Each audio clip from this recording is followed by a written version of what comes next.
Now normally, you should be able to find and set the system cooling policy in the Power Options menu.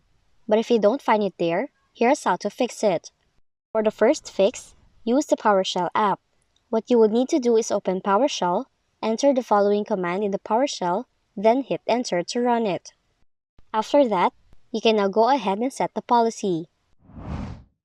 Another way to fix the system cooling policy missing from the Power Options is by editing the Windows registry. Before you proceed, please make sure to make a copy of it so you have something to restore it if something goes wrong.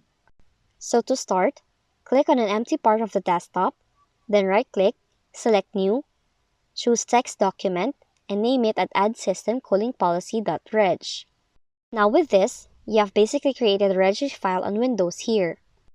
Now you have to right-click on it, select Edit in Notepad, and in the text document, enter the following code. Once done, save the file by clicking File, then click Save. Next, double-click on the registry file, then click Yes on the prompt. In the pop-up, click Yes to merge the keys and values in the registry file with the Windows registry.